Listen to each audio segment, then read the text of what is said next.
What a pass. Giddy underneath for JRE. The reverse and the rookie-to-rookie action. Outside the Dort. He'll get the flyby. 3 on the way, and he rattles it in. SGA defended closely by Westbrook. Tough. Step back. Gets up the shot. Banks it in for the lead. This is Dort. You're listening to the Uncontested. What is up, and welcome to the Uncontested podcast. We are coming to you live Sunday, March 6th, after the Thunder have taken on and lost to the Utah Jazz tonight. We are a proud part of the Blue Wire Podcast Network and the official podcast of SI Thunder. I'm your host for the evening, Jacob Niffen. I've got Taylor Peterson with me tonight. Wearing my one of one Cactus Shea shirt before we got it taken down due to copyright. Shout out Travis Scott. I see you. We got JD Silva tonight. Fellas. It is the 3-man game tonight, as it is just us three on the lead. pod. Before we dive into the Thunder versus Utah game, we're going to talk some SGA as a number one option. I think it's a pretty apt discussion based on what that man has accomplished recently. We're going to do a tank update, do some around the association. Before we get there, though, gentlemen, a couple of things I want to mention. First off, the new and improved Uncontested merch store. Speaking of t-shirts, is live. And boy, do we have some straight heat in there. The drip is real. So if you're on the live stream right now, you can see us showing off some of these shirts. If you are listening to the podcast version, the website is cottonbureau, bureau.com/people/the-uncontested-podcast. One more time, that is cottonbureau.com/people/the-uncontested-podcast.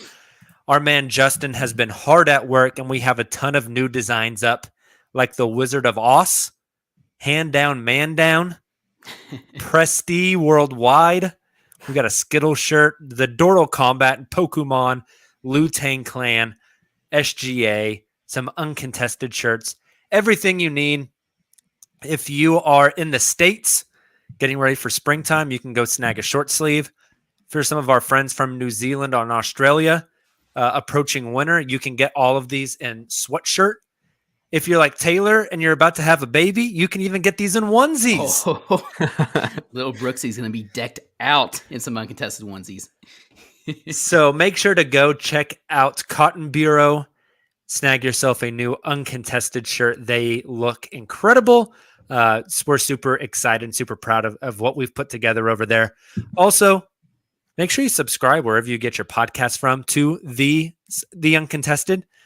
Drop that 5-star rating and DM it to us on any of our social channels, Twitter, Facebook, YouTube, Instagram, TikTok, wherever. And we will mail you out some Uncontested stickers. I still have quite a few here. I've got more envelopes going out really soon. So make sure to get in on those. We'd love to send you some Uncontested stickers as well.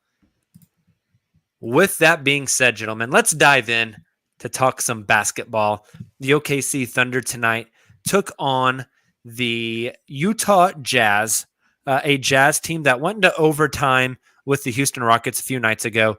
But tonight, no overtime needed as the Jazz beat the Thunder 116-103.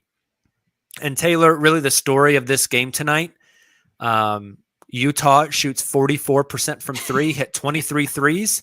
Meanwhile, Oklahoma City shot 20%, only 8 of 40 from three. Utah's biggest culprit, one Bojan Bogdanovic, who's been relatively cold lately, 11 of 18 from three. He made he went three more threes than the entire Thunder team. He went 1 of 6, I believe the broadcast said, whenever the Utah's last game was. I don't think this was the second half of back-to-back for them, so it would have been 2 nights ago. Answers with going 11 of 18 from 3. He was 11 of 19 from the floor overall. So, like you said, just absolutely on fire. I think at one point, Tony Jones, a longtime Utah Jazz beat writer who covers the team for The Athletic, said that Bogdanovic, it has flames literally shooting out of his ass. And that was pretty accurate. Yeah, I quote tweeted that and I said, whenever you try one spice too high on the spice level chart for the hot wings. Yeah. looking like the space shuttle taking off. No, Bojan was just unconscious tonight. It started early, and really, this was following a theme from Friday night with the Minnesota Timberwolves. The Thunder, I had tweeted tonight from the Uncontested account, the Thunder have been pretty high up on the list as far as defending the three for this season. Very impressive stuff. They always close out. They're forcing teams to take difficult threes. Teams are shooting a low percentage from them. From three against the Thunder on the season, which is impressive in and of itself, considering the Thunder's personnel, considering their predicament of being mid-tank. But these past 2 games have really pulled the Thunder back to the middle with Minnesota just being absolutely scorching hot the other night, and then Utah starting the game on fire from 3. Got a little cold in the 4th, but then Bojan really closed it out for him down the stretch. So the past 2 games, the Thunder have allowed 47 made threes, which is pretty ridiculous. 22 against Minnesota on Friday, and then 25, like you mentioned, Jacob, tonight. Yep, and the three-pointer is really the great equalizer in the NBA. Sorry, 23 tonight. But still. I did the post-game podcast after the Thunder took on Denver, and I was talking about this from the opposite perspective, right? Denver couldn't make a 3, and OKC was unconscious. And I told people, don't get too high on this. This isn't a consistent thing. This is just a hot shooting night, and it's proven to be that way. But when one team hits threes for the game and the other team does not, typically that team is going to win. It doesn't take, like a crazy NBA analysis to figure that out. Yep. So, Taylor, another thing we got to continue to talk about is Shai Gilgeous-Alexander. We're going to dive more into him later on in the show. But his night tonight, again, 33 points, 7 rebounds, 8 assists, 4 steals, and maybe the most impressive stat tonight, 0 turnovers. 0 turnovers is pretty ridiculous there. I love what you tweeted out, Jacob, about how he started the game. Really struggling with Gobert's rim protection. And then from there, being able to adjust, going to that mid-range shot, floaters over Gobert. I just think that's incredibly impressive to be able to do that. Not only like we've seen him being able to adjust on the fly during a game like he has, this season, but also take into consideration the guys he is playing with. Obviously, the Thunder only have 9 players again tonight, with Roby being a late scratch due to some lower back soreness. So Shai is playing alongside guys like Trey Mann, I say Poku, Baisley, Wiggins was a starting lineup, and then you have the G League squad coming in for your bench. Yeah, just really, really impressive stuff. I thought you brought up a really good point on how he was able to adjust about midway through the second quarter, maybe a little earlier than that, and then from there, there was just nobody that really could stop him. Yeah, so 2 things I want to talk about there. First, the Shai part, and then the lineup part. First quarter, it felt like Shai was really getting to the basket. If you go back and you watch those first 3 or 4 drives that Shai had out of isolation, there are 5 Utah defenders with a foot in the paint.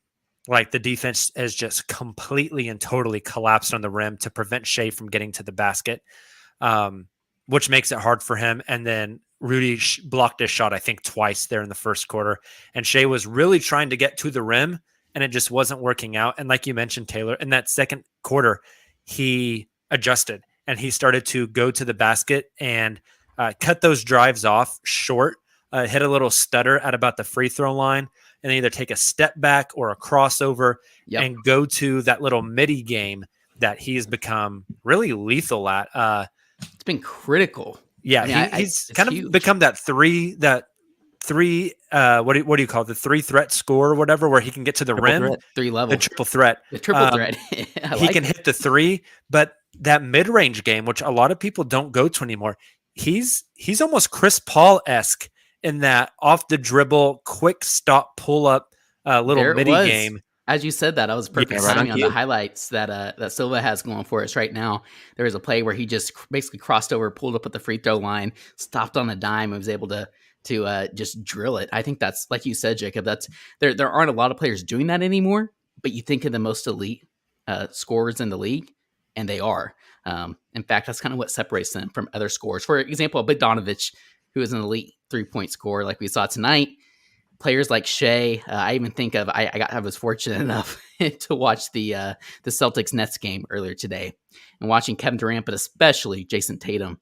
Yeah, you got it right. Jason Tatum. I second guessed myself there because Jaylen Brown was doing the same thing. But Jason Tatum, some of his elite crossovers that he had, and he was able to pull up from the mid range, and it was just dropping shot after shot. Like, I think that's really what separates scores. Like the most elite scores in the league compared to some of these others. So I think that's critical for Shea. I do want to see him continue to develop that 3-point shot, especially the catch and shoot, which maybe we can get into here in a little bit. But I could not agree more, Jacob. I think that you bring up a really good point with him being able to adjust and hit that mid-range shot. From there, like I said, it seems like he could not be stopped the rest of the game. Well, that's because the team's having to guard him and anticipate that mid-range shot, which opens up the lane for him even more, even when he doesn't have the personnel spreading the floor for him. So just so many options moving forward, I think, for Shea when it comes to his scoring versatility. Yeah, the slitheriness in the lane to get his shot off wrong foot, wrong hand, flipping it over his shoulder, whatever, reverses. He's been a little more explosive lately, dunking the ball more.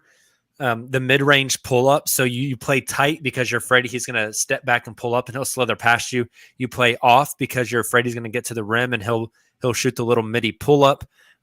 He's not afraid to take the side step or the step back 3, the catch and shoot 3. There's just a little bit of everything going for him. Makes him an incredibly difficult cover. We're going to dive a little more in depth with Shea here in a bit. But Taylor, the other thing you mentioned was the starting lineup tonight. Shea Gilgeous-Alexander, Trey Mann, Aaron Wiggins, Alexei Pokusevski, and starting center for the Oklahoma City Thunder, Darius Bazley, matched up on Rudy Gobert. He's giving up about 30 or 40 pounds there. I have some personal feelings about Rudy Gobert. We don't have to dive into those if we don't want to. But Thunder started extremely small with the late scratch of Isaiah Roby. So technically no centers healthy tonight. Isaiah Roby. Well, no, I take that back. Sorry.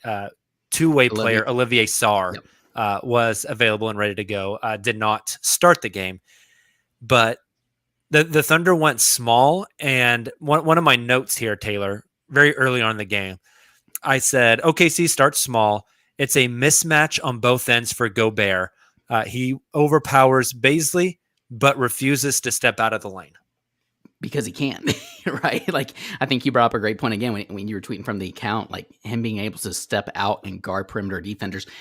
I know there are a lot of people, those who cover the Jazz, as well as some national podcasters or national writers, who would say that Gobert has been much better on the perimeter this season. In fact, there's instances where I think Quinn Snyder has said in some of his pressers and some of his interviews that he prefers Gobert being out there, but Gobert is still not an elite perimeter defender. And that showed early. I think I quote tweeted you just kind of being funny, like Thunder by 20. Well, it was the opposite, but I think that just continues to show you some areas of concern for when the Jazz are in the playoffs this season. Yeah, definitely. But on the other end, maybe we should talk about Bazley. This is a Thunder podcast. I'm sorry, I got us a little off track. Bazley had a lot of wide open threes tonight because he would run pick and pop, and he'd pop out to the 3-point line, and Rudy Gobert strictly plays drop defense in the pick and roll. He will not step up even to the level of the screen. He will not switch screens. He always sinks back and protects the rim. So it led to a ton of Bazley open threes. Bazley just could not make those threes. I don't have the stats pulled up in front of me.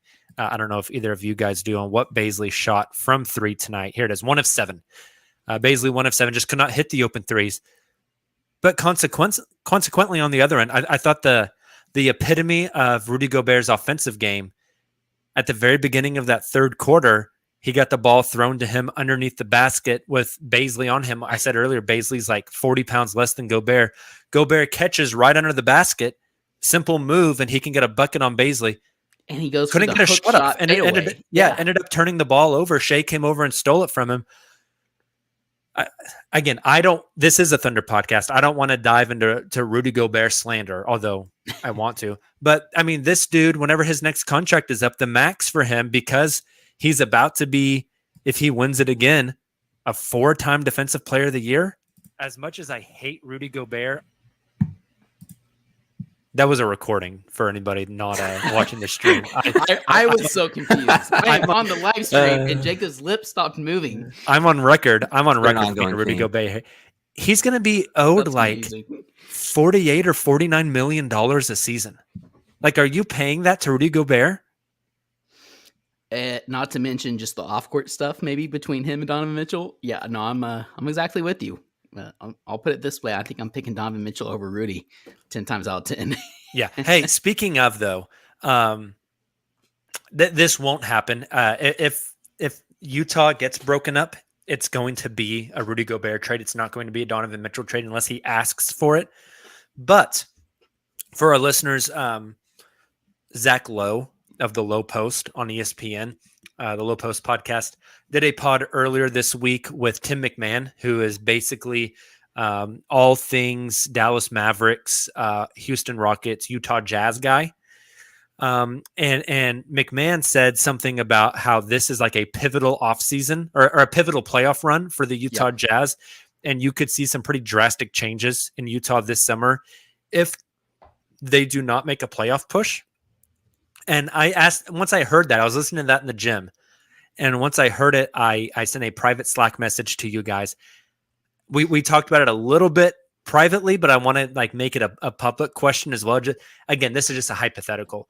But let's say Utah gets bounced in the first round, which I don't think is impossible. I think it definitely could happen. Let's say Utah gets bounced in the first round. The dynamic between Rudy Gobert and Donovan Mitchell still isn't good. And we get a Woj report that Donovan Mitchell wants out of Utah. And this comes out like shortly after the first round of the playoffs. And it becomes like talk of the town during the second round and the conference finals. And then the lottery happens and OKC gets pick number 3. Okay. Would you be willing to trade pick number 3, the Clippers pick this year, Lou Dort, and give Utah back that protected pick they owe us from dumping Derek Favors? So pick number 3, the Clippers pick probably mid-teens this draft. That future Utah pick that they owe us, we give them that back. And Lou Dort for Donovan Mitchell. That's tough. I feel insecure about the idea of going all in on a backcourt that is not great defensively. That's my big hang up there. Like and then having Giddey out there, obviously, like he's not an excellent defender, but I don't really like the idea of having Giddey, Mitchell, and Shea out there defensively. What do you guys follow under the same idea? Yes, I'm with you, Silva. I think I'm kind of I think you and I are kind of seeing eye to eye on this. It kind of brings up a bigger question of the tank, which I know, like, especially in the Slack, we kind of have some big picture themes. I don't know if we want to get into that tonight or if we'll hold off on those. But all that to say, like, I think especially this recent stretch of games, seeing the level that SGA has been playing at, and then just thinking of what he can be when he's surrounded with the right kind of players, that certainly accelerates your timeline to an extent.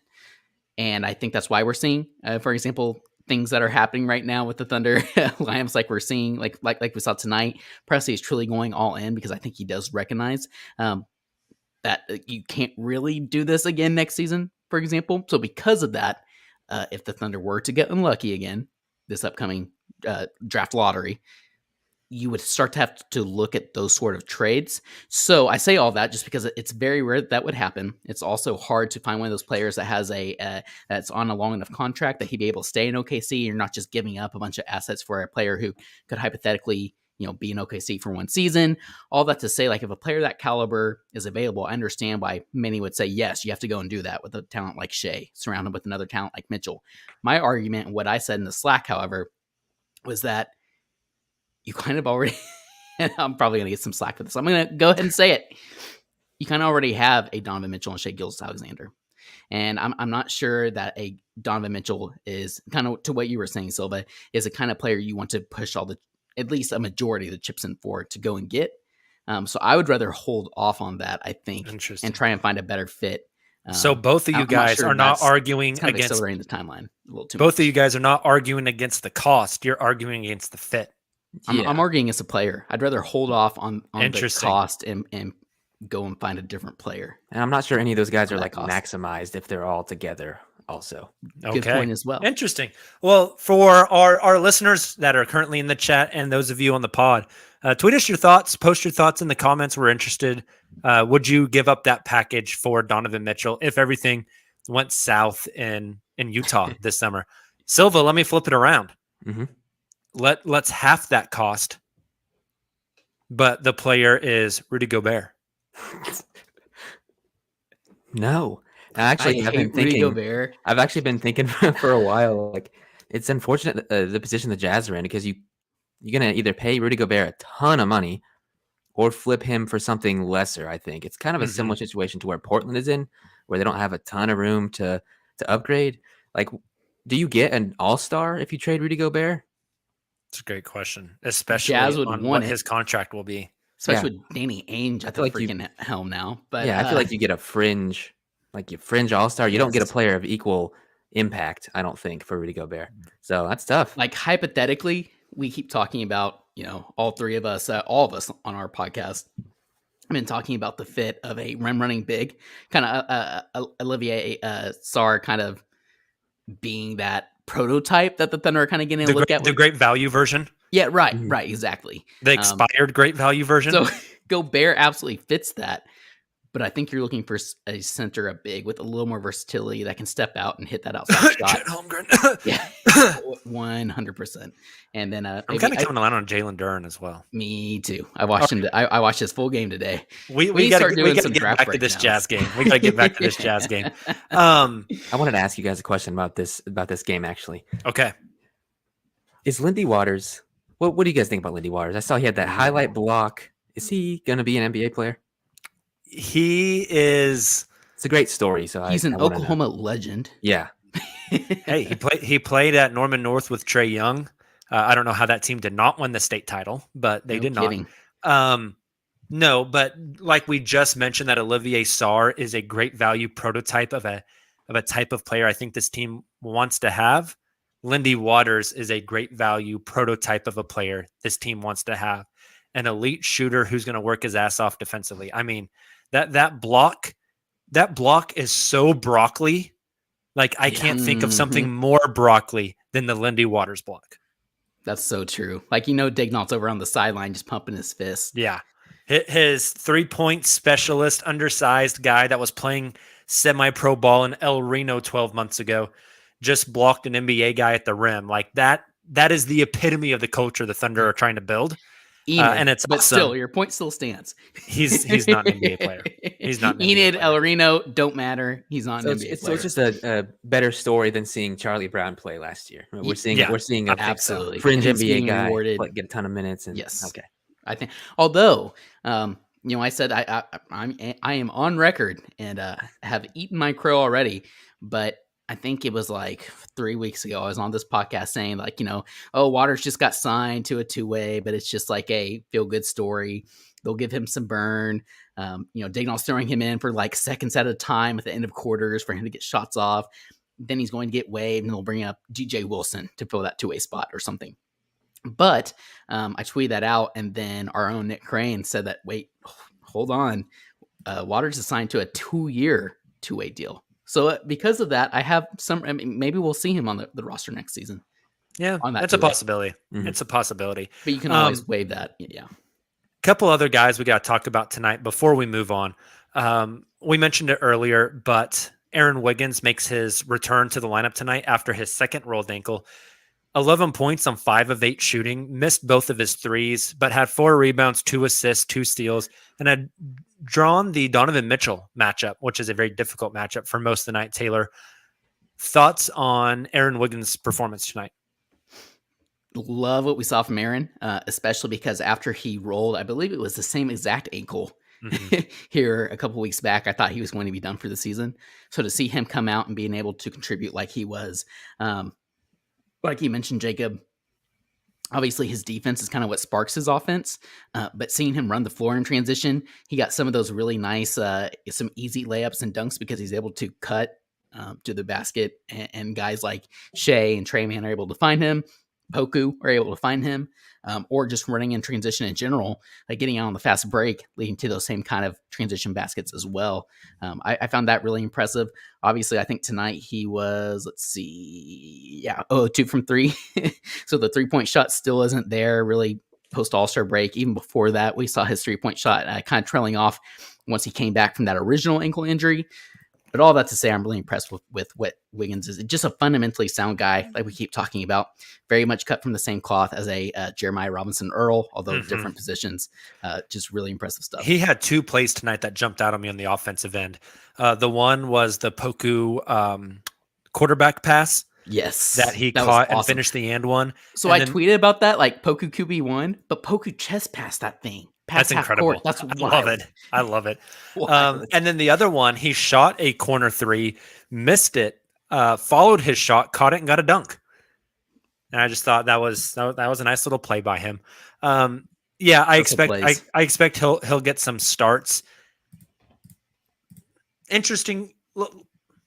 I want to talk about Poku next, Taylor.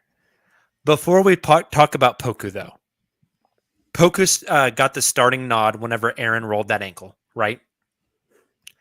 And then tonight, Aaron and Poku started while Isaiah Roby was out. Had the last minute scratch. Let me ask you this. If Roby did not get scratched and played, that sounds like he got physically scratched, and that's why he was out. got his name marked out of the lineup. And Roby started tonight. Who else would have started? Would it have been Wiggins or would it have been Poku? We already know that answer because Daignault announced the starting lineup to the media. Oh, okay. I missed prior this. to Roby getting scratched. Yeah, so Poku was starting with Wiggins coming off the bench. Now, yes, my son. So that's kind of our. I think you and I probably had the same answer there, but I think the real question is, if a week from now, Poku and Wiggins both have stayed healthy, does Poku still stay in the starting lineup? Or was Wiggins just coming off the bench tonight because they're just trying to get him acclimated again? That's and then true. obviously the Roby situation happens. Hey, I'm ready for the conversation of whenever things get a little more settled in, should Poku or Baisley start? Right. And that, especially if you hit a guy like Jabari Smith to pair. Anyways. Baisley, coming out of the All-Star break, we're getting bad Bays again. We are. I thought tonight he was defensively, I thought he worked really, really hard. Daignault said post-game tonight that Baisley's future in this league is on the defensive end, which I very much believe. But Roberson's future in the NBA was on the defensive end as well. Roberson was way better of a defensive player than Baisley is. Although he wasn't as good of an offensive player. Baisley's going to have to be able to score the ball and do things offensively to be a contributor in this league, not just the defense he is playing right now. So I'm a little worried about that. I agree. Baisley made me a believer, and then now he's on the downward trajectory again. But let's not talk about Baisley because I want to talk about Alexei Pokusevsky. Okay. Poku tonight had, I'm trying to find a stat line here, 33, almost 34 minutes. He shot 6 of 15 from the field, 0 of 5 from 3. But 12 points, 11 rebounds, 4 assists, a steal, and a block. In a game that they lost 116 to 103, he was a -2 compared to Baisley's -20 and Trey Mann's -30. Trey had a rough night tonight. He did. Baisley's doing some stuff, man. Sorry, not You Baisley. I'm said sorry, Baisley. Poku. Poku is doing some stuff. Poku is absolutely doing some stuff. Obviously, we talked about the two-handed pass. Like, there's just these highlights that just make you kind of go, wow. I'm trying to think. There was a play in the second half as well where I know what it is. Here's what Poku blocks Rudy Gobert at the rim, leads the fast break on his own, drops a no-look dime to a cutting Aaron Wiggins for a dunk. That is the microcosm of the ceiling of Alexei Pokusevski. exactly. A 7-footer who can block a rim-running big at the rim, run a fast break adequately, and then drop a no-look dime. And that's the thing. That is the microcosm, the epitome of who Alexei Pokusevski can be. I'm sorry, that play got me really, really excited. You're absolutely right. So, no, that's exact. Yes, that was it. To be able to do that on both ends of the floor. Also, like, because of the small lineup that they played, obviously we saw Baisley get some time on Gobert. We saw Sarr get some time on Gobert. But Poku got some time on Gobert as well. And again, kind of to our original point, maybe this is more Gobert issues than it is Poku's strengths, but Poku did fairly well on him. Also, this is from Nick Gallo. He had some really good stats from tonight's game, and I know I always talk about Gallo tweets just because they're fun. Third career double-double for Poku after that run-out dunk from Shea. Also ties a career-high 11 rebounds while defending Gobert for much of his time on the floor, which is what I was getting at as well. Seeing him be able to do that on both ends of the floor, stay disciplined, also stay within himself and the offense. That's exactly what we're wanting to see from Poku. So, to your point, Jacob, if we can see him start to hit that outside shot consistently. And the shot looks better. It looks better. But can he get to fall? Yeah. Right. And if he can, like, that's a guy you have to have out there in those lineup. And that's a guy that spaces the floor. And you mentioned that pass from Shea in the fourth quarter, late in the fourth, that got Poku the 10th point. And then his 11th and 12th was off a Teo Maladome pass where he double clutched and went up and finger rolled it. Yes. He's putting it together. Behind his head too. Yeah. Like, it wasn't just like a double clutch and then like straight to the basket. He behind his ear. It was impressive. He's putting some stuff together. I'm pretty impressed. Silva, I believe you have Poku's stats over the last 10 games. I'm interested to hear these. I do. So I want to go through points really quick and then break down some like standout performances from some of these games. Points from March 6th through February 11th. 12, 12, 9, 9, 13, 13, 10, 2, 7, and 15. And then what a lot of these performances look like. So tonight, 12, 8, 12, 11, and 4 against Minnesota, 12, 5, and 2. But then you see nights like Denver, it was 9, 11, and 3. For these games, he had at least 2 blocks. He's just doing a lot. Doing a lot. Had more than 2 steals in a couple games. Doing a little bit of everything out there. Kind of a stat sheet stuffer. That's a good point. I'm glad you mentioned the blocks and the steals as well, Silva. Like, he's doing so much more than just your traditional points, rebounds, assists. Like, it's awesome. Which game do you guys remember? Was it the Denver game, Silva? To your point that he started out the game with like 4 points, 2 assists, 2 rebounds, 1 block, 1 steal. Yeah, it was that Denver. It was that start in Denver. Yeah. He was just like, it was awesome. It was absolutely awesome. Then it cooled down a little bit, but it is great to see Poku doing this with a little more opportunity. Now, I think just kind of to maybe wrap all this up, we talked about Shea like being able to perform like he has, even with all these players out. Well, it might not be until next season, but when these other players do come back, how does Poku, is he still able to impact the game like this all over the stat sheet, like Silva just mentioned to us, when more of these players are back, like Giddey and maybe you have a new big and obviously Kenrich Williams and Lou. Yeah, it'll be interesting to see how all of them fit together and are still able to kind of play off each other's strengths. And I'm curious how Poku fits in that. Definitely. Last note on tonight's game, we mentioned that Isaiah Roby did not play. Aaron Wiggins was back.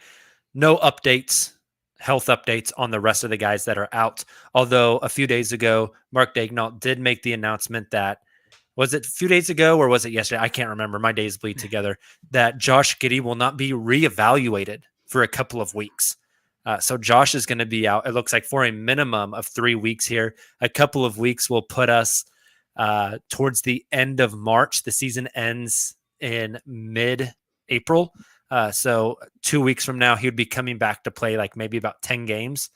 We will see if they bring him back or if they shut him down for the season. That's going to be interesting. Gun to my head, I don't think Mike Muscala plays again this season. I'm questioning if Kenrich Williams plays again this season. Taylor, I know you've gone a little bit deeper and asked, like, will Lou Dort play again this season? I don't think so. We've got some full-on tankery going on, I believe, here with some of these sidelines and injuries. And they're doing it so well, too. Like, I can't remember. Maybe it was just quotes or something from Daignault, but essentially mentioning, like, trying to balance player development, young player development with, being cautious with injuries, not rushing them back, making sure they're healthy in order to, not pushing player development and putting these players at risk for their injuries. So this whole like cautious injury thing that like Presti can go to the league and say, no, Giddy's still out because we're being cautious with it. We don't want to rush him back. It's just kind of like one of those half truths, right? Yep. It's all part of the plan, man. All right. Well, so that is a breakdown of the Jazz versus Thunder game. Again, Thunder lose 103-116 to the Utah Jazz. Somehow made it a game, even though they got down by 20 plus there early on. Gentlemen, from here, we talked earlier. I said I wanted to mention more on Shea later on in the show. Well, we're later on in the show. Silva, we're going to rope you in heavy on this part as well. Since coming back from the All-Star break, Shea Gilgeous-Alexander has been on a freaking terror. The guy is just going berserk, turning heads around the league. I feel like our conversations a lot about this Oklahoma City Thunder team have been, they've got Shea, they've got Lou, they've got Giddey. They need to go find that maybe their number one, their go-to guy, their leading scorer, and then they've got their squad and they're ready to go. Do they already have that guy in Shea Gilgeous-Alexander? Let me offer you some stats that maybe will lean you one way or the other. And then I want us to have this conversation of, can Shea be the number one guy, the go-to guy in the playoffs for a contending team? So since the All-Star break, which is what, six games, I believe. Shea is at stats because I was looking at them. Yeah. I was trying to find them. Shea is averaging 33.3 points a game. He's shooting 56.6% from the field, 36% from three, nearly 80% from the free throw line. He's averaging 6 rebounds a game, almost 7 assists a game, and 2 steals a game. For this season, he leads the league. There we go. In drives per game, getting to the basket. And keep in mind, that's with a team that cannot space the floor for him. The worst 3-point shooting team in the league. The team that nobody is afraid of their shooters. So they're collapsing the paint. Shea still leads the league in drives per game. He also leads the league in free throw attempts per game off of those drives. Since January 1st, the turn of the new year, he is 6th in the league in free throw attempts a game, which is, we know, maybe some of our more casual listeners don't know, the elite players in the league get to the free throw line. That's where they get such high points per game totals. They get to the free throw line. Shea is averaging since January 1st, 8.2 free throw attempts a game. That puts him at 6th in the league. Right, he's up there with guys like Joel Embiid, Nikola Jokic, Giannis Antetokounmpo, James Harden, etc., etc. So my question for you guys, what has he shown you since the return from the All-Star break and the return from that sprained ankle? And where are you at on believing that Shea could be the number one guy on this team and they're filling out around him, not still trying to find the number one guy, as a lot of people who cover this team kind of believe? So just like 2 stats that I saw tonight that just blew my mind. And I'm curious your thoughts, Silva. And I mentioned Nick Gallo. He also tweeted out 6 straight games with at least 25 plus points for Shea, which is the longest streak of his career. Obviously, I think Jacob mentioned this, but there's only been one game post All-Star break where Shea has not scored 30 and he scored 29. Mm-hmm. And then our own Nick Crane, SGA's 30 plus point games. Year 1, he had 0. Year 2, he had 3. Last year, he had 10. This year, he has 15 and counting, and he's averaging 33.3 points in the 6 games since returning from injury, which is pretty wild. I think I've had to think. I've thought a lot about Shea recently with this tear he's been on, and specifically with Giddy out. What he's been able to do with having nights where there's 9 guys on the team, several G League guys, your two-way guys. The team is not currently constructed to make Shea succeed, and he's succeeding despite that. A lot of my questions about Shea have been, well, can he do this? Can he still do this in the playoffs when defenses get harder? Is he going to be able to do this if his step back three isn't falling? If defenses really focus in on him in the playoffs down the road? I think ultimately, I do think Shea can be the number one offensive option on a team, but I think his second and third option, like if that were to be the case, I think you need to have a really good 2 and 3 on that team. You need to have two guys in the Giddy class of player. Not many teams that are contenders and like highly successful in the playoffs have their lead guy be a point guard or a shooting guard that scores the way Shea does. I think if you look at some recent examples, the Warriors when they were first getting started, you have obviously Steph Curry, just a insane offensive player. I think Shea can score points in a similar way, but Steph had his Draymond, Steph had his Clay. So yes, Shea can have an extreme offensive impact and lead this team to a top 10 offensive rating through a full season, but the supporting cast needs to be there for Shea, I think. Yes. Definitely. I think we're seeing evidence of that this season, right? Mm-hmm. Again, you watch those first 3 or 4 drives tonight, all 5 defenders have a foot in the lane. I think whenever you get pieces that fit with Shea, I think it's twofold. He's got to get better off ball. And that's what we were all looking forward to with he and Giddy playing together down the stretch here. And that's not happening. I think him getting better off the ball makes him more of an offensive threat.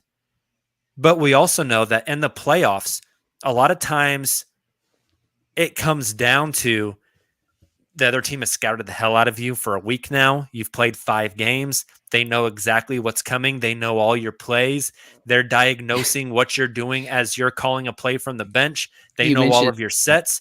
And you just got to have an MFer that can go get a bucket. I think Shea can be that guy. You mentioned the Zach Lowe podcast with Tim McMahon, Jacob, and Tim McMahon made the joke. If you're playing the Thunder, you better hope that you have a good G League scouting report. Yeah. That's what made me think of when you said that. But, I mean, Shea has the ability to get to the rim at will. He's got multiple ways to finish at the rim.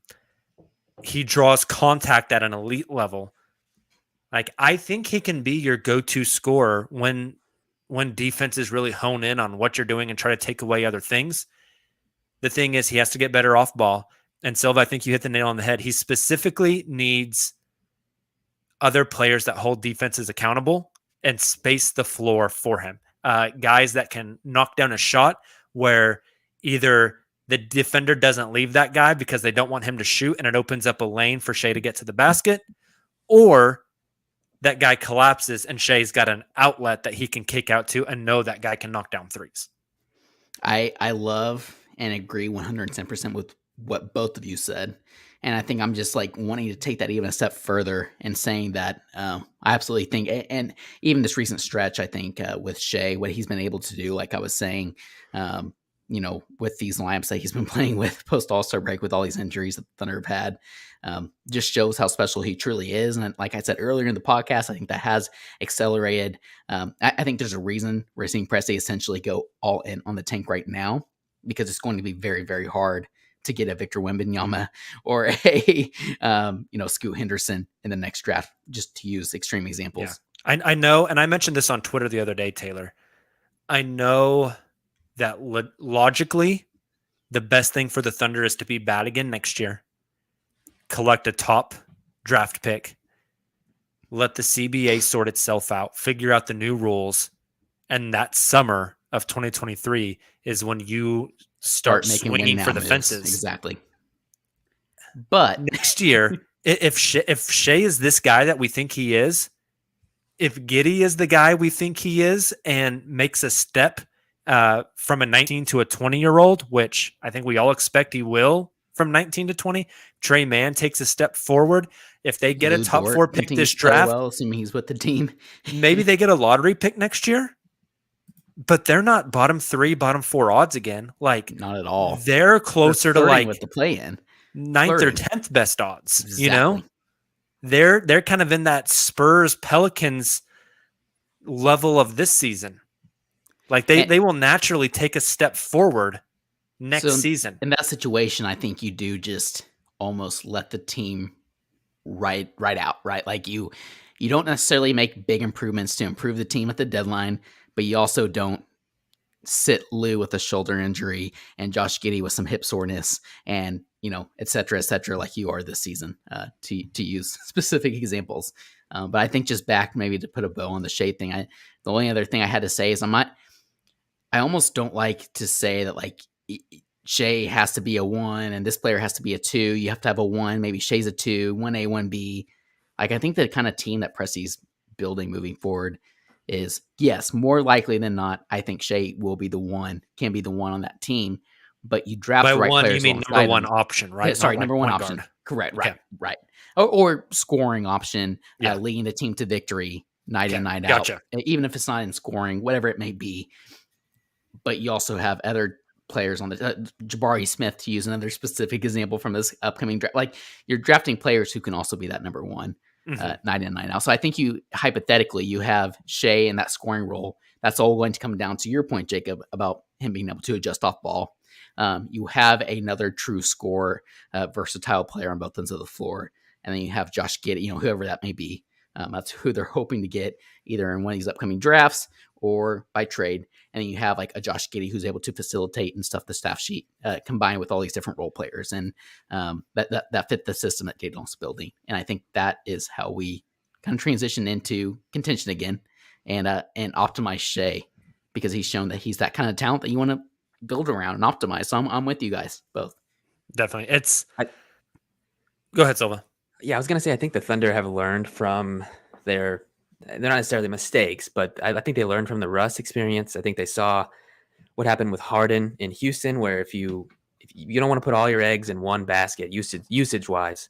So they're already correcting that path. I think they already have talked a bunch about how they want Giddey to be the main facilitator and still let Shea do his thing. So if Shea is hypothetically the number 1 option, number 1 scoring option on a contending team, I hope that's not the path it takes, where his usage just creeps up and up and up and up and up.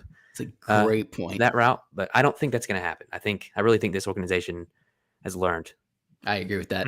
It's a really quick question It's for you almost, guys. Real quick before you ask your question. It's almost like this is maybe a bad example because this team is like historically good, but it's almost like they want to build a team where there's not really a number 1 guy and the wealth is spread out and everyone can dribble, can shoot, can make plays, and are willing to do that. It's almost like those like late 2000s, early 2010s Spurs teams. Oh, 100%. And it's not a coincidence that the pre-Kawhi Spurs teams. Yep. Just guys that can move the ball everywhere, that can fit a role, that play together on a string, that are all unselfish. But you have some elite guys mixed in there, but your elite guys buy into the program. They just need their Tim Duncan. That's right. I was going to say, you think of Tim Duncan, you think of Tony Come on Parker, home, you think Chet. of new. Come on home. All right. What was your question, Taylor?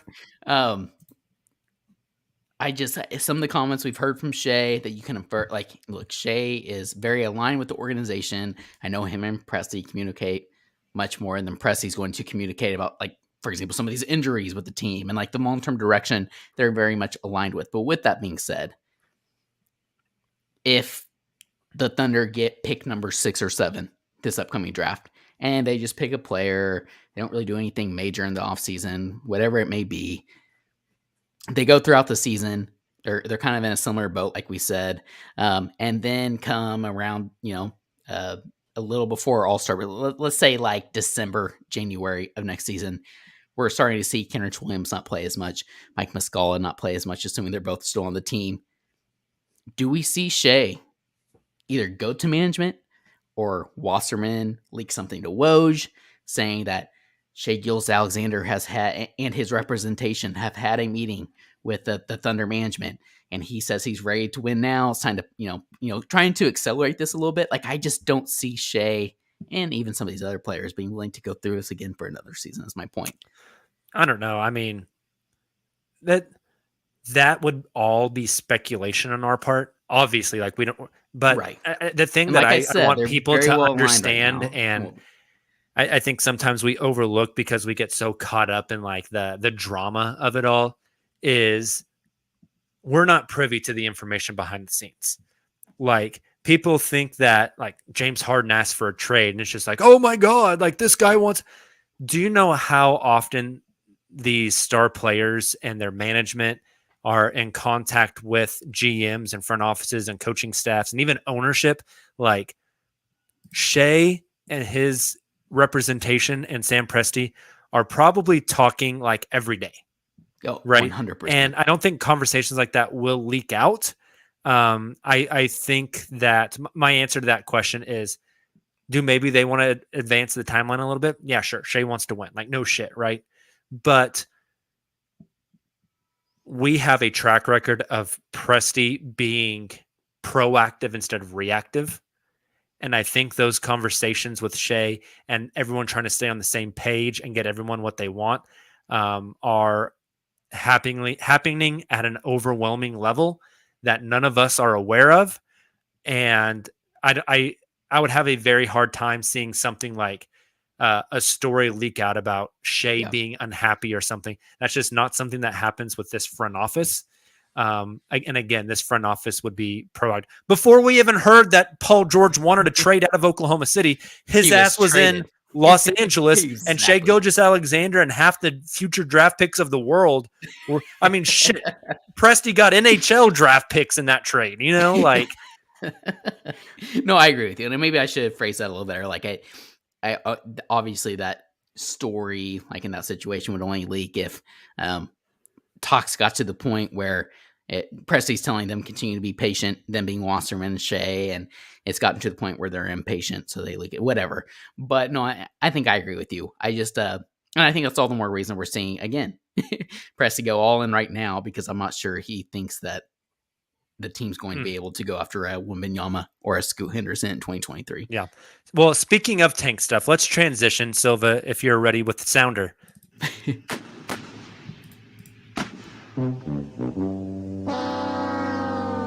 Loser! You're a loser! And that means that the number one pick in the NBA draft goes to... Before I dive into the tank standings, just, again, we're recording this live Sunday, March 6th. It's currently 10 p.m. I just want to make a note that in an overtime game, Nikola Jokic just went for 46, 12, 11, 3 steals, and 4 blocks. Oh, late MVP put, or not late MVP push, but that's absurd. Are you kidding me? That's a don't forget about me MVP performance. Yes, that's ridiculous. Amazing. OKC still has the 4th best lottery odds, gentlemen, after the loss tonight. Indiana also lost today, so OKC stays even with Indiana. They have 2 less wins than Indiana. So Indiana has 22 wins. Oklahoma City has 20. The Thunder have 3 more wins than Detroit and 4 more wins than Houston and Orlando.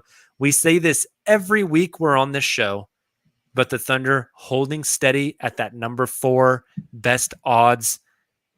Do you see that shifting between now and next week, either of you guys? I've been cautiously optimistic about some movement, especially with how Detroit's been playing lately. I'm like, oh, go ahead, Detroit. Go ahead. Detroit beat 5-5 in their last 10. Yeah, go ahead. And they played Boston competitively once, and then they won the second game. I think they've been nice. They've been nice. Taylor, do you think there's any chance Oklahoma City goes up or down before we record this show again in 7 days? I mean, we talked about it in Slack tonight during the Thunder game, Jacob.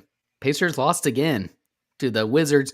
Of course, Porzingis, his coming out party, I'm still Porzingis. How dare you trade me? Of course, he's going to have a good game tonight with the Wizards, but I still worry about the Pacers. Obviously, the Pelicans are looking way better.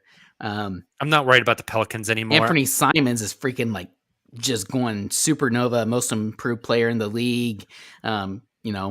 Keeping the Blazers afloat. I'm not worried about Sacramento and San Antonio Yeah, either. Both not at worried about 24 Sacramento, wins, even though Sacramento Kings, just Wolves, cannot win a damn game. Same win Thanks. percentage post All-Star break as pre All-Star break. Hilarious. Oh my gosh, that's amazing. Kangs It's a will good stat. always It's a good Kangs. stat.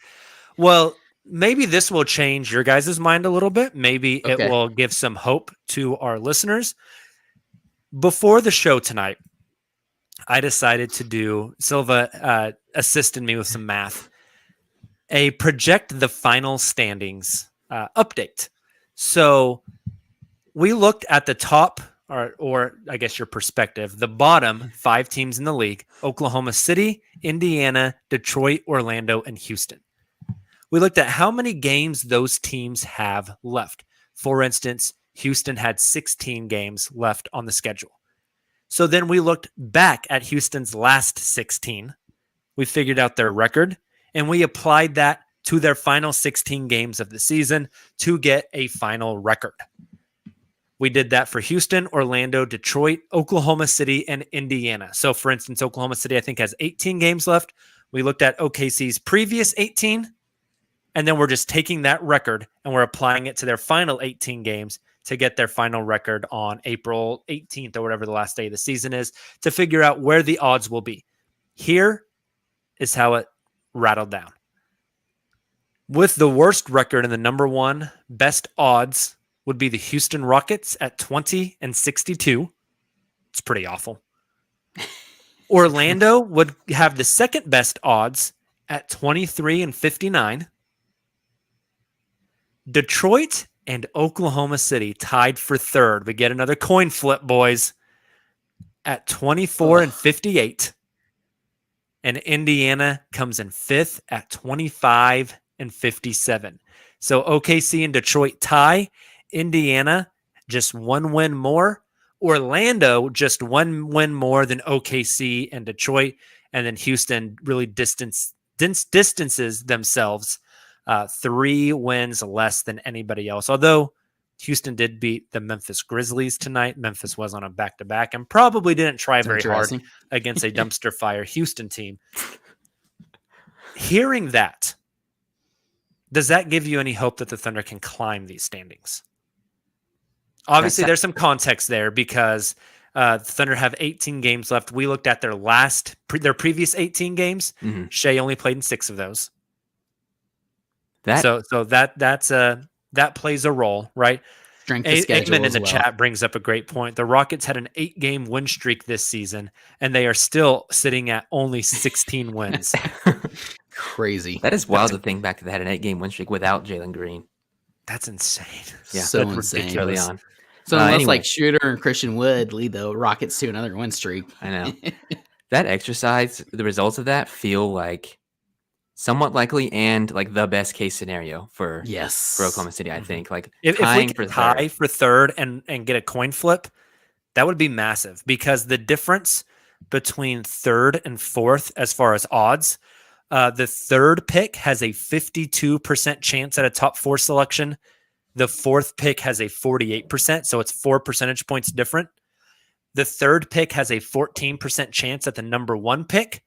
The fourth seed has a 12.5% chance, so a 1.5% difference. And then it's a really big drop off from 4 to 5. If you're the 4th worst team, again, you have a 48% chance at a top 4 pick. If you're the 5th worst team, you have only a 42% chance. It's a 6 percentage drop.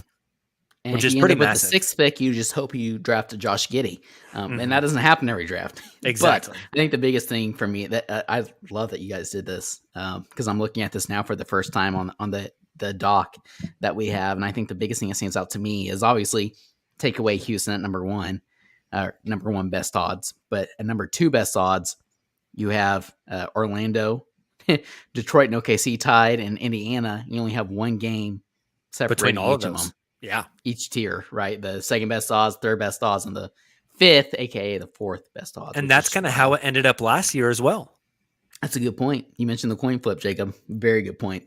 Wow. The coin flip kind of screwed OKC. I mean, if you can it did. look, All I'm saying is maybe the Minnesota Timberwolves and the why I'm going blank, the Utah Jazz just lighting it up from 3-point land tonight, and Bogdanovich having a career night from 3. It's a blessing in disguise, baby. Good omens. Good Yep. omens for the lottery odds for OKC. Also, more on the tank update. So that's kind of OKC's pick, and I don't know. That made me feel better about the Thunder's chance to climb Yes, up to the third best odds. Silva, you mentioned it earlier. Detroit's been playing well. Mhm. Like, well is maybe not the right word. They've been playing better, and they've been playing competently. If we could take Detroit's last 10 and apply it to the rest of the season, I think OKC would pass them. Now, is Detroit going to pull some levers as well? I definitely think so, but I'm feeling better than I did before. Man, can you imagine if like Oklahoma City did not go into Denver and win that game, and did not go into Indiana and win that game, and had 2 less losses? They would be only 1 win ahead of Detroit. They'd be at 18-46, and Detroit would be at 17-47. The Thunder would be right there in the doorstep. The good feelings from those wins really are fleeting. Mm-hmm. Like, it feels good in the moment, and you're excited that they won. A lot of people are very Like, I was anti-tank. rooting in a way. I found myself like rooting for the comeback when the Thunder got the Jazz lead down to like 8 and to 9 points. Mhm. I'm just like laughing hysterically because like, you know, the Jazz Like, are lighting up we from three-point land. can't control any of that, obviously. Right. But the tank is all like, we all want the Thunder to be successful, and we're willing to For a long sacrifice time. the temporary fun of a single game win for the long-term success of the franchise, right? Exactly. Moving on from Oklahoma City, the Los Angeles Clippers have won 5 straight. They're up to number 16 in the reverse standings. They're still in the same spot as the 8th seed in the Western Conference playoffs, so they would be in the play-in tournament. But they are 7-3 in their last 10. They've won 5 straight. I don't think there's any chance that they're going to slide. The Lakers are 13 games behind. The Clippers are 18 games behind. So the Clippers have a 5-game lead on the Lakers. I just don't see the Lakers catching them. So the best case scenario for OKC is that the Clippers, they have to lose 2 games in a row to get bounced from the play-in. That's the best case scenario, is that they lose in the play-in. Let me tell you something. If it's a battle for LA, if it's 8 versus 9, Clippers versus Lakers, and the Lakers win the first matchup and it goes to winner take all, one team's in the playoff, one team's in the lottery, we're hosting a watch party. Yeah. We're hosting a 110%. Clippers hate watch party. And it's going to be incredible. 100%. Yes. Personally, I can't wait for it. Okay, let's wrap this show up by taking a trip around the association. I don't even know where you're sitting at. Like.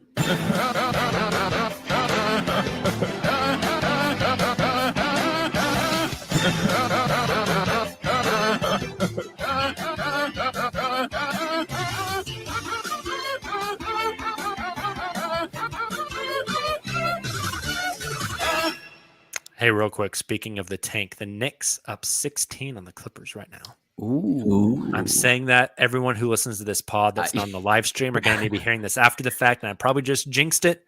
We know the Clippers will come back. They always do. Apologies. Can the Knicks, and the Knicks always blow leads. Yep. So All right, congratulations. here we to go. the Clippers. Around the association, I have a series of 4 questions here about the NBA, comparing Eastern and Western conferences. We're going to ping you two back and forth. Silva, you are first up. This is a fun one. All right. Who is more likely to get bounced out of the play-in tournament? So that means they go to the play-in tournament, but they lose and they don't make the playoffs. The Brooklyn Nets or the Los Angeles Lakers? Two flagship programs of the NBA. Mhm. This is hilarious. I definitely think it's the Lakers. They are just a dumpster fire of just hatred right now. A story got leaked of many within the Lakers are pushing for Russell Westbrook to be benched, but Frank Vogel just won't do it. I think LeBron just hates this season and wants it to be over. Hey, LeBron snapped Saturday night. He did. He really did. I think he might have to keep doing that to keep him afloat. Yeah. They got DJ Augustine. What are you talking about? Yeah, making moves. I will say if Anthony Davis comes back, and doesn't get hurt immediately again, that makes things spicy. But I'd still probably pick the Lakers or the Lakers to be bounced out. Very good. Did you see the SNL skit? Yes. No. Oh my gosh. Oh. Comparing the Russian military effort to the Lakers. It was Because pretty of good. poor leadership. Oh my gosh. It was pretty fantastic. good. Taylor, you get the next one. Again, these are all West versus East themes. Who is more likely to make a conference finals run? Boston Celtics, who are surging, or the Memphis Grizzlies, who are also surging? So again, I'm on the dock and I can see all of these, and I definitely think this is the hardest one. Like it's so hard in hindsight after watching the. Yeah, that's what she said. God, Michael Cage had so many tonight. Oh my gosh, Michael Cage is on a roll. Michael Different podcast Cage for a different time, I popped guess. some Roman before that game, before that broadcast. Who was he comparing? I can't remember now. He keeps coming. Yes, just like the Terminator. This man just won't like the stop Terminator. coming. That's what I was thinking. We're watching Michael some Cage. Frenchman on Frenchman action, is what he said. Michael Cage into the French. Oui, oui. Is that what they call it over there? No offense to our French-speaking podcast listeners. We love you guys. Just in hindsight, like looking back at that Celtics Nets game, it's so hard, and especially like after you said again, after the Celtics have been playing recently, they had the best defense. There's just like a ridiculous list of stats that I had from StatMuse. I don't have them. They've been playing really well, and the Grizzlies are just so fun. But I'm just gonna say they're still too young, and Okay. I think Jason Tatum is like one of the best players in the league. I'm going Celtics. That's a very, very long answer. I'm sorry. No, I think it's totally fair. The Boston has been on a tear. What, the best defense in the league, and in second place is a distance. See if I can find. Yeah, you guys go ahead. And I'll Boston has been very, very good. Silva, another West versus East theme. This time against two struggling teams.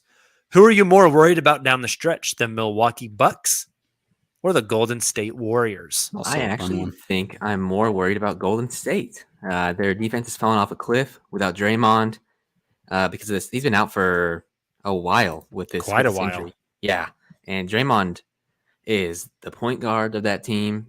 He is like their best defender by far, and I think they are. I'm looking up their record right now as of late. Let's see.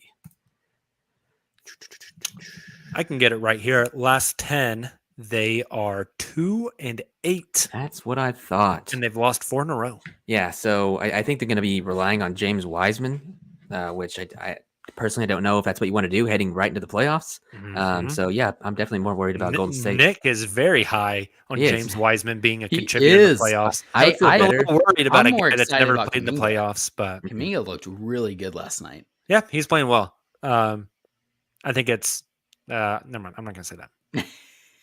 I just really quick finally found it. Celtics are legit from StatMuse. Best defense in the NBA. Best field goal percentage defense in the NBA. So they're, again, it's a defensive stat.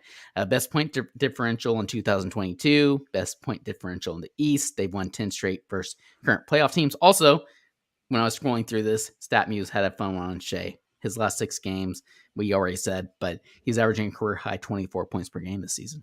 I didn't really realize that. You got to love it. Sorry. Anyways, next question. Taylor, you get the final East versus West. Minus the Nets and the Lakers, you cannot answer either of those two teams.